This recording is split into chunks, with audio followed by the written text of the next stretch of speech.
Сегодня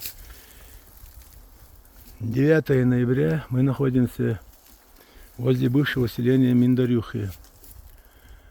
Селение так называлось и вот из-за этого камня, который в народе прозван Миндар.